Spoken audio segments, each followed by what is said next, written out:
जय लक्ष्मी माता मैया, जय लक्ष्मी माता। जो नर तुमको भाता, पार उतरे जाता।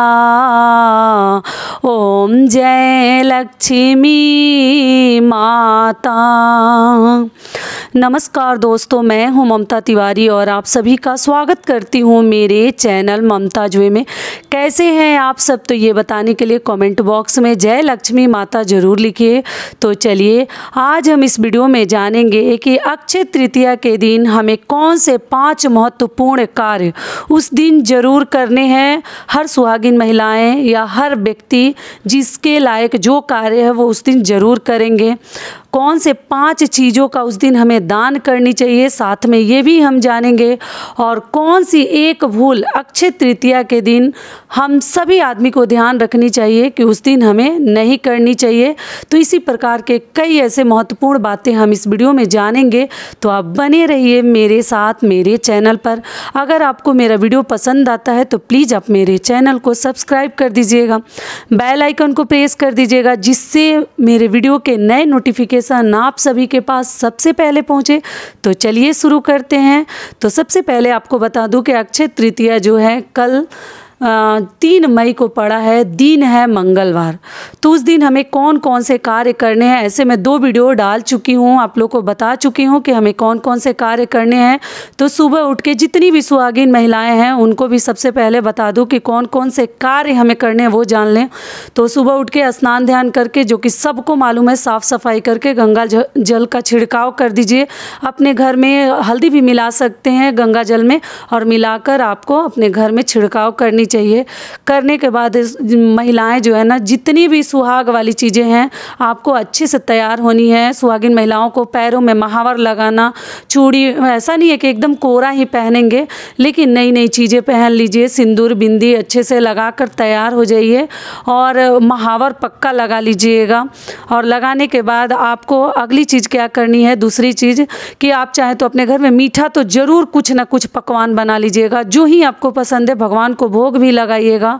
और भोग लगाने में ध्यान रखिएगा कि जब कभी भी आप भोग लगाएं तो विष्णु भगवान के भोग में आप तुलसी पत्र अवश्य डालें, लेकिन माता लक्ष्मी के भोग में तुलसी पत्र ना डालें। इस बात का आपको ध्यान रखनी चाहिए। खास तौर से महिलाएं अधिकतर रखें, क्योंकि पुरुष हैं ना, उनके ध्यान से ये सब बातें निकल जाती हैं, लेकिन महिलाएं जो है घर की जो गृह लक्ष्मियाँ हैं उनको इन सभी बातों को ध्यान में रखनी चाहिए। तो आप इस प्रकार से घर में कुछ भी बनाकर मीठा भोग लगाएं। खरीद कर तो जो लानी है वो तो लानी ही है। अगली चीज़ क्या है कि उस दिन हमें ब्राह्मण को भोजन करानी चाहिए। अक्षय तृतीया जो है ना, बहुत ही पावन और शुभ और सुंदर दिन होता है, जो कि आप लोग को मालूम ही है। तो अगर आप चाहें तो ब्राह्मण को भोजन करवा सकते हैं, या आप जितने ब्राह्मण को अगर आप चाहें तो भोजन के बराबर ना सीधा दान कर सकते हैं। 5 ब्राह्मण या 7 ब्राह्मण या 2 ब्राह्मण के बराबर आप सीधा दान कर सकते हैं, या घर में बुलाकर भोजन करवा सकते हैं। ठीक है। अगली चीज़ आपको क्या ध्यान रखनी है कि जो गलती नहीं करनी है वो जान लीजिए कि जितनी महिलाएं हैं, आप लोगों को मालूम है कि अक्षय तृतीया के दिन लाया गया धन जो है कभी उसका क्षय नहीं होता। साथ में हम माता लक्ष्मी को भी अपने घर में सोना चांदी या धन संपत्ति जो ही खरीदते हैं, साथ में हम माता लक्ष्मी को अपने घर में लाते हैं। इसलिए अक्षय तृतीया का दिन हो या वो धनतेरस का दिन हो, ऐसा माना जाता है कि इस दिन धन संपत्ति खरीदने वाला दिन है। कोई भी अच्छे कार्य, नए कार्य हम कर सकते हैं अपने घर में। सुख सुविधा वाली सुंदर चीज़ें, वस्तुएं, सोना चांदी के साथ और भी चीज़ें हम खरीद सकते हैं। वाहन हो, घर हो, मकान हो, सबको मालूम है। ठीक है। लेकिन उस दिन गलती आपको कौन सी नहीं करनी चाहिए कि उस दिन अपने घर की चीज़ें बेचे ना। सोना चांदी तो बिल्कुल ना बेचे। मेरी कई ऐसी बहनों के सवाल आए थे कि दीदी हम पुराने चांदी को बेचकर नया पायल ले सकते हैं, अपना पुराना मंगलसूत्र क्या बेचकर नया मंगलसूत्र वस्त्र ले सकते हैं तो नहीं। अक्षय तृतीया का दिन बेचने के लिए नहीं बना है, खरीदने के लिए बना है। बिल्कुल भूल कर भी ये गलती आप लोग ना करें। किसी भी प्रकार का छोटी सी छोटी चीज़ भी हो तो क्या हुआ, आपको उस दिन दुकान में बेचने के लिए नहीं जानी है, खरीदने के लिए जानी है। इस बात का जितने भी व्यक्ति हैं, महिलाएं हैं, पुरुष हैं, ध्यान रखेंगे कि नया चीज़ें खरीद कर भरनी है, घर में खाली नहीं करनी है।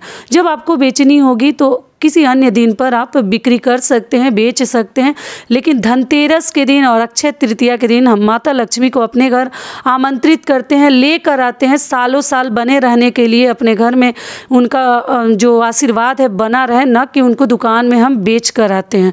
तो कभी ना बेचें, ठीक है। तो ये हो गई हमारी तीसरी चीज़। चौथी चीज़ क्या है कि अक्षय तृतीया के दिन ना जो ही कार्य हम करते हैं, आपको मालूम है उसका क्षय नहीं होता, वो कभी नष्ट नहीं होता, वो अमर हो जाता है। तो उस दिन आपको अच्छे कर्म करने चाहिए। बुरे कर्म करेंगे वो भी नष्ट नहीं होगा, अगले जन्म तक भी उसका पाप हमें भुगतना पड़ता है। तो कभी आपको किसी का अपमान नहीं करनी चाहिए। अक्षय तृतीया के दिन भूल कर भी कभी किसी बड़ों का, घर वालों का अपमान न करें। थोड़ा सह लें, कोई बात नहीं है, सहने में कहीं कोई शरीर में गड्ढा नहीं होता, कहीं हमारा नुकसान नहीं होता। गुस्सा सभी को आता है, लेकिन सह लेने वाले का ही बड़प्पन होता है, बड़ाई होती है, तारीफ होती है। तो सह लेने वाला ही महान होता है। तो उस दिन सह ले, ना कि किसी को जवाब दे के तू तड़ा करके और हम जो है अपमान कर दें। तो ये सब पाप का हमें भागीदारी नहीं बननी है। उस दिन थोड़ा सा हमें समझदारी से काम लेनी है, ठीक है। तो इस बात का भी आपको ध्यान रखनी है। अगली चीज़ क्या है कि अक्षय तृतीया के दिन आप लोग जानते ही हैं कि कितना महान दिन है। कुबेर भगवान जी को खजाना भी मिला था और इस दिन माता लक्ष्मी, माता अन्नपूर्णा की उत्पत्ति भी हुई थी। तो इस दिन आपको किसी भी प्रकार के बुरे कर्म और किसी की चुगली, बुराई, पाप करना, तो किसी भी प्रकार का बुरे कर्म आपको नहीं करनी चाहिए और बच कर रहनी चाहिए कि हमारे द्वारा किसी का अपमान ना हो, किसी को हम कष्ट ना पहुंचाएं, दुख ना पहुंचाएं।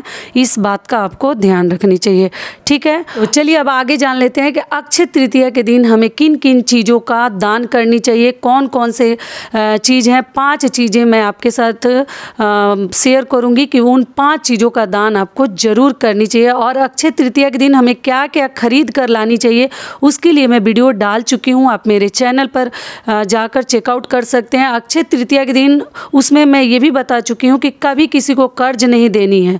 अपने हाथों से अपनी लक्ष्मी को न किसी को देनी है, न किसी के यहाँ मांगने जानी है।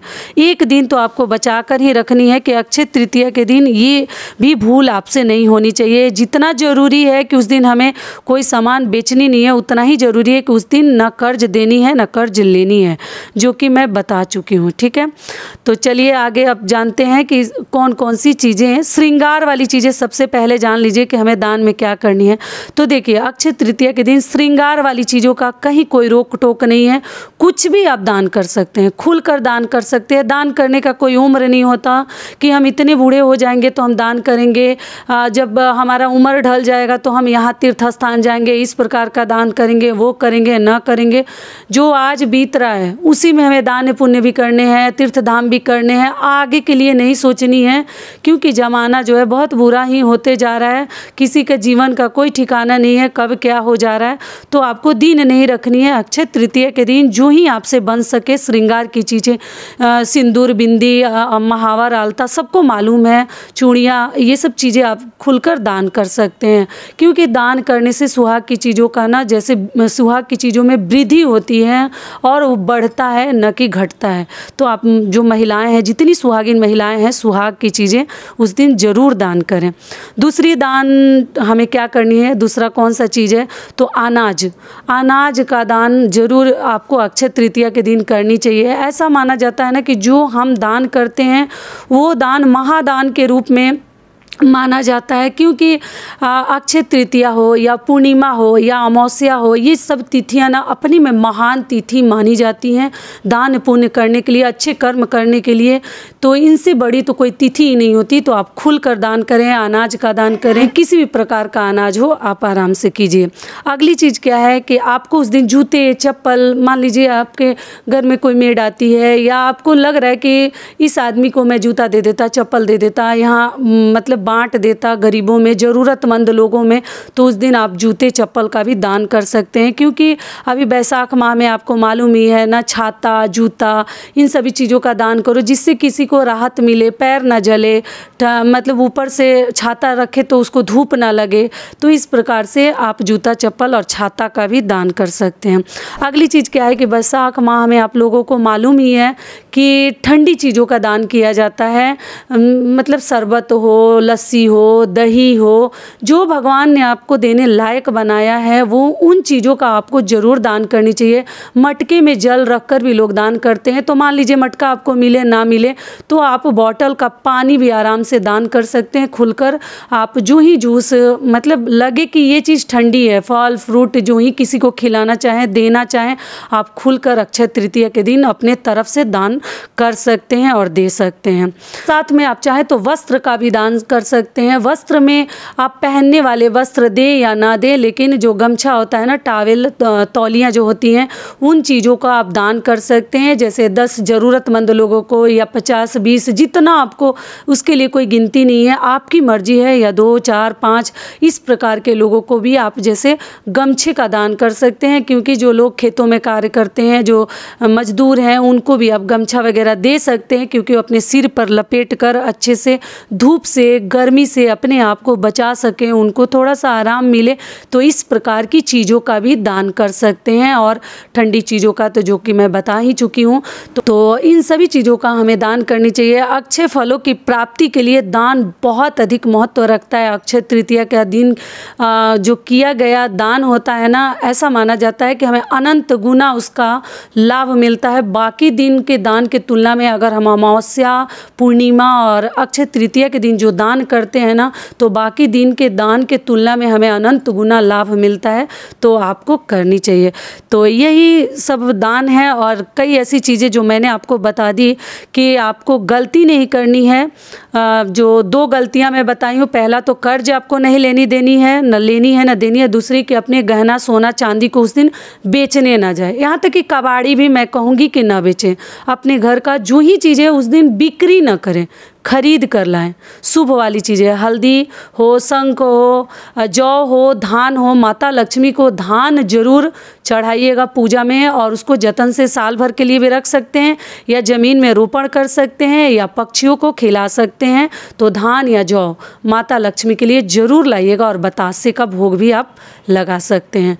तो यहीं तक का था आज का हमारा वीडियो, जो आपको ध्यान रखनी है और करनी है।